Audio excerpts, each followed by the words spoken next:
Types of point defects. As I explained you, whenever in a crystalline solid the particles are missing from a usual particular point or particular atoms are missing from the usual positions, we call them the point defects. Point defects are of three types. They are of three types. The first category is of stoichiometric defects. Second category is of non-stoichiometric defects. And third category is of impurity defects. So we have three types of point defects: stoichiometric defects, non-stoichiometric defects, and impurity defects. Now let us see these defects one by one. Let us first see the stoichiometric defects. Now these are the point defects in which the stoichiometric ratio of the compound or of the crystalline solid remains unchanged.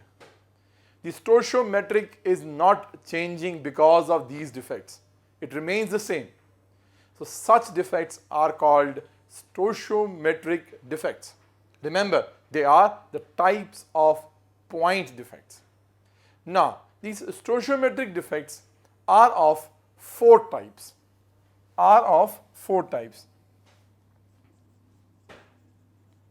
The first type is called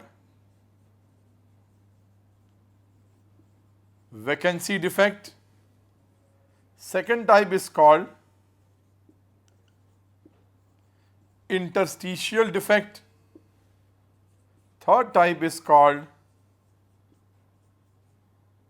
Schottky defect. And fourth type is called Frenkel defect. So these are the four categories of stoichiometric defects. Now let us see first what are vacancy defects. But before moving into this, one must understand the first two categories, vacancies and interstitial defects, are the ones which are found in metallic solids. Whereas the last two categories, Schottky and Frenkel defects, are found in ionic solids. So that's a basic difference. These are the type of defects which are found in the metallic solids, and these are the type of defects which are found in ionic solids. Or metallic, they can be in metallic, they can be in molecular, but they have to be non-ionic, remember. So mainly we study them in metallic basically, but they can be in the molecular or in the covalent, but we say that they are present in non-ionic crystalline solids, then they always are in ionic solids. So that's the basic difference. Now let us see what are vacancy defects. Vacancy defects, as the name suggests, are the defects which arises when the particles, constituting particles of a crystalline substance, are missing from their usual position. Whenever the particles are missing from the usual position, they are not present in the crystal, the vacancy is created, and such a defect is called vacancy defect. I can explain it like this. If suppose this is what is the AAA type of a metallic structure we have, and in this is the usual structure we were expecting, but what we find is this is a particle which is missing from its usual place in the crystal lattice. Now when this particle is missing from its usual place is vacant. That is why it has vacancies, and such defects are called vacancy defects. Remember, such type of defects decreases density of the crystalline solid. More are these defects, lesser is the density. The second type of stoichiometric defect is called interstitial defect. It is the defect in which, or what we find in these defects, that the particles, which can be atoms or molecules, are missing from the usual position, but are present in the interstitial spaces or voids of the same crystalline solid. So they are missing from the usual position, but are present in some other interstitial spaces or voids of the same crystalline solid. So what happens is, such type of defects are called, vacancies are created of course, but such type of defects are called interstitial defects, because in this type of defects, the particles are occupying the interstitial sites, interstitial voids of the same crystalline solid. So such type of defects are interstitial defects. I can explain it like this. Suppose this is what is your metallic solid is. Now a particle is not present at its usual place. Like this is an ideal situation. Now when a particle is missing from its usual place but is present is somewhere in the interstitial voids. Now vacancy is there of course, but it is getting displaced to some other interstitial void or space of the same crystalline solid. Such type of defects are called interstitial defects. The two types of stoichiometric defects, the vacancy and the interstitial, as I told you, are usually found in the non-ionic solids. But the moment we have ionic solids, to maintain electrical neutrality, we have certain different types of the defects. The first in the category is the Schottky defect, which is the third type of the stoichiometric defect. Now it is the defect in which, to maintain the electrical neutrality of the ionic solid, both cations and anions are missing from their usual positions. So they are the kind of vacancy defects which are found in the ionic solids. It can be explained like this. If this is A plus, B minus, A plus, B minus, A plus, B minus, A plus, B minus and A plus, this is the kind of solid we were having, this ionic solid, and what we observe is a cation is missing from its usual place as well as an anion is also missing from its usual place. So to keep crystal electrically neutral, both cations and anions are missing from their usual positions. So we have both cationic and anionic vacancies in such type of solids. So that is why they are the kind of vacancy solids, but since both the ions are missing and they are found in ionic solid, they are called Schottky defects. Now as I have explained it to you, such type of defects, vacancies defects, leads to what? Decrease in the density of the crystalline solid. There are two more important things which are related to this. They are usually actually are seen in those solids in which the cation to anion ratios, the size of the cation and anion almost are comparable and their coordination numbers are very high. The example of these substances, the ionic solids which shows this type of defect includes sodium chloride, cesium chloride, etc. The fourth type of stoichiometric defect and the second in the category of the ionic solids is Frenkel defect. It is the defect in which usually what we find is the cation being smaller in size are missing from their usual positions and they are present in the interstitial voids or spaces of the same crystalline solid. So the cations are missing from their usual positions, but they are present in the interstitial voids or spaces of the same crystalline solid. So they are actually displaced from their usual positions, present in the interstitial voids, other interstitial voids of the same crystalline solid. That is why they are actually interstitial voids. I can explain it to you like this, that if the ionic solid is A plus B minus and the crystal structure is A plus B minus, A plus B minus, A plus B minus, A plus B minus and A plus, it is almost as like this.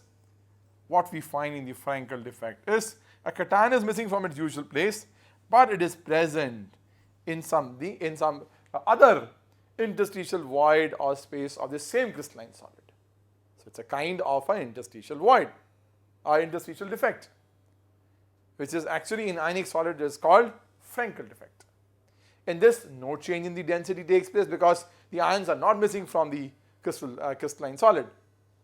Moreover, since the cation can reach to the other interstitial voids, it means it is a kind of a defect which is shown by the ionic solids in which the size of the cation is very small in comparison to the size of the anion. Common examples of the crystalline solids which shows this type of defect include zinc sulfide, boron oxide, etc. These are the type of ionic solids which shows Frenkel defect. But remember, there are certain solids which shows both Schottky and Frenkel defect. Like we have AgBr, which shows both Schottky and Frenkel defects. The reason is because the cation anion ratio, the size of the cation to the size of the anion are of the such type that they can show both of these such type of defects. So we have the examples, but usually they are very different from one another. The second type of point defects are called impurity defects. These are the defects which develop when deliberately the impurities or some other salts are added during the crystallization process of a particular crystalline solid. It can be explained by taking example of sodium chloride, to which strontium chloride is added during crystallization. What happens is, like suppose we have Na plus, Cl minus, Na plus, Cl minus, Na plus, Cl minus. This is the structure of sodium chloride. Now in this crystalline structure, once this NaCl, small amount of SrCl2 is added, we know SrCl2 is having strontium, which is plus 2, and chloride ions minus Cl minus. Now when the this chloride ions of the strontium chloride combines with the chloride ions of the sodium chloride, no change takes place because they both are the chloride ions, so no effect on this. But whatever the amount of strontium we have added, each strontium will definitely in the crystal lattice will replace 2 sodium ions to keep crystal electrically neutral. So in place of 2 sodium, one place of the sodium is occupied by the strontium ion and other place is left out vacant. Crystal remains electrically neutral. But remember, due to this, one cationic vacancy is created and the number of cationic vacancies is equal to the number of strontium ions, or the number of cationic vacancies will be equal to the number of strontium chloride molecules added. So by this, such type of defects which are created due to the addition of impurities during the crystallization process of the crystalline solid are called impurity defects. They are mainly introduced to what affect density, refractive index, electrical conductivity, etc. Now, we can even calculate the amount of these cationic vacancies or such type of vacancies which are created in this. Let us see a numerical to find out how we can take out the information from the impurity defects.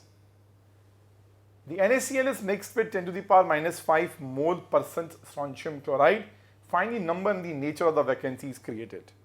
And as I have explained it to you, when strontium chloride is added to sodium chloride, cationic vacancies are formed and there will be one cationic vacancy per strontium ion or one vacancy per one strontium chloride molecule.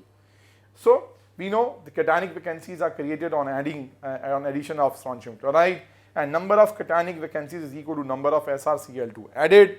So the number of vacancies will be equal to the how many SrCl2 we have added? We have added 10 to the power minus 5 mole. So we multiplied it by mole, percent we divided by 100.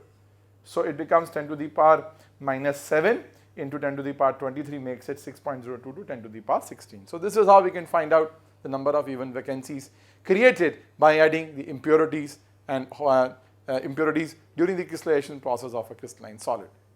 The third type of point defects are called non-stoichiometric defects. These are the defects in which the stoichiometric ratio of the compound due to these defects gets changed. Now they are mainly of two types. The first category is called metal excess defect.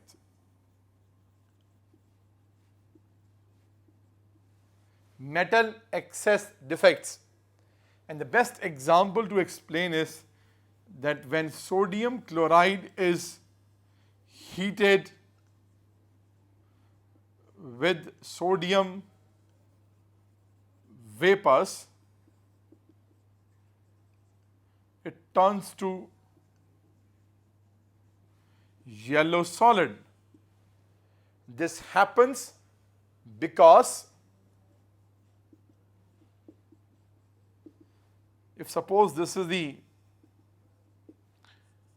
sodium chloride crystal we have,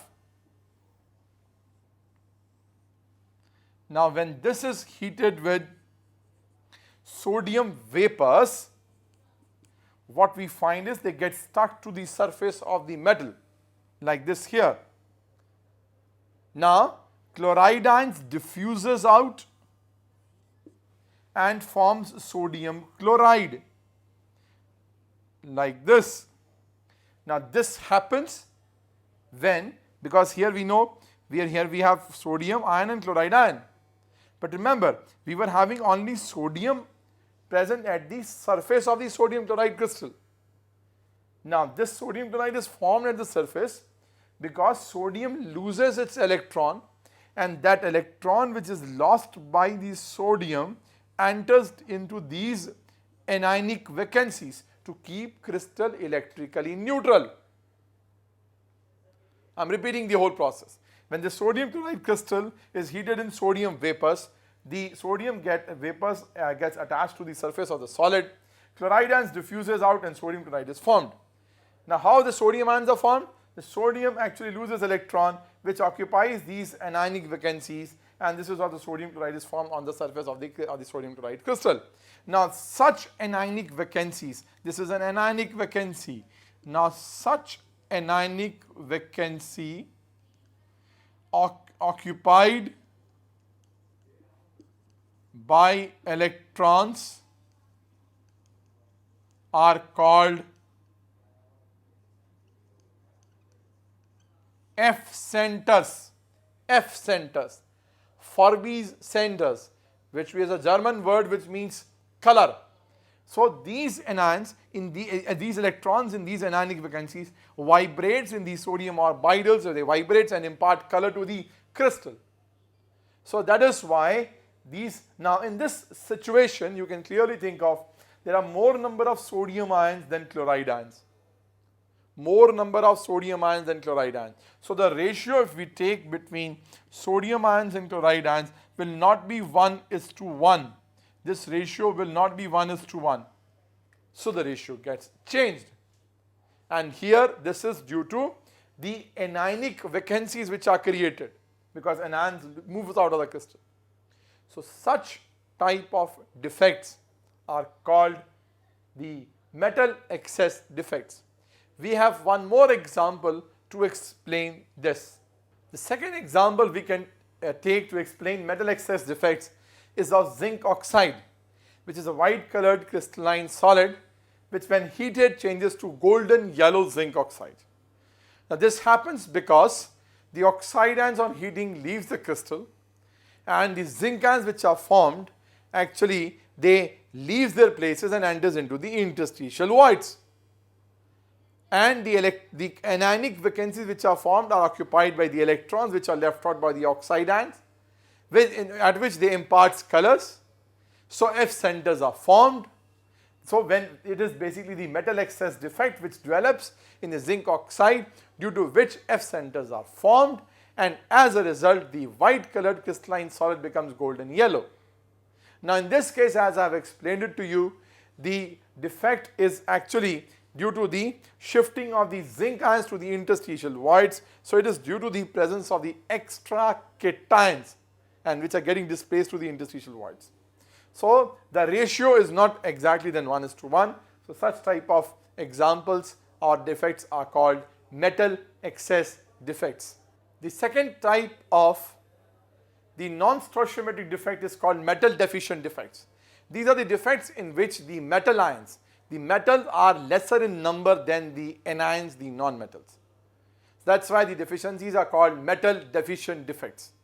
The best example is to explain the ores of the iron which are called wustite ore. Now normally we know ferrous oxide will be present in FeO, and the ratio of the ferrous to the oxide will be 1:1, but normally we get this compound in this ratio. This is what is called non-stoichiometric compounds, and it is metal deficient. You can see the Fe atoms or Fe ions are lesser in number than the oxide ions. So it's called metal deficient defect.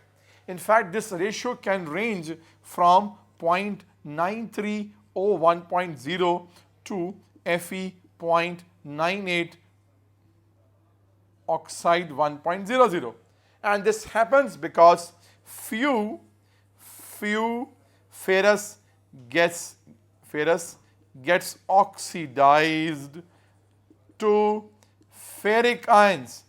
Now to keep electrically the crystal neutral, now some of the Fe atoms are lost so that the number of Fe ions actually present in the crystal are less than the oxide ions, and that is why we have a deficiency of the metal ions, and the defect is called metal deficient defects.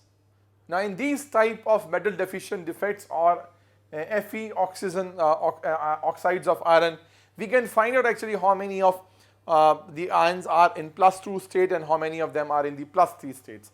Let us take an example, like in case of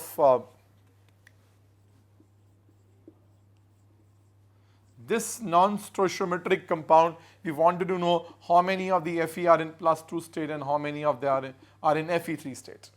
So we can find out, see, if they are 0.98 and 100, if we can take oxide ions as 100, definitely we know Fe will also be 100. But it's not 100, sorry, it will be 98 because the ratio is 0.98 is to 100, 1.00. So if they are 100 oxide ions, Fe will be total 98. Out of this, we have both, some of them are in what? Some of them out of this total Fe are in +2 state and some of them are in +3 state. We have to find out this number. Now let the number of ferrous ions be X.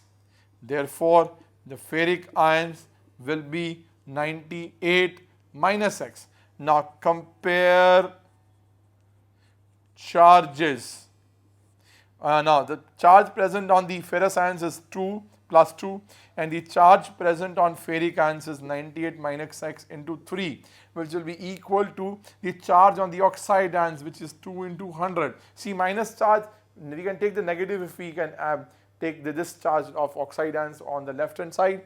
If we are taking it on the right hand side, we will not take the negative sign. Now if you solve this, you will get X to be 94. So the ferrous ions in this condition are your 94.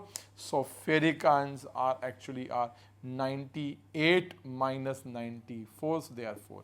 So this is how we can find out the metal ions which are present in the +2 state and the +3 state.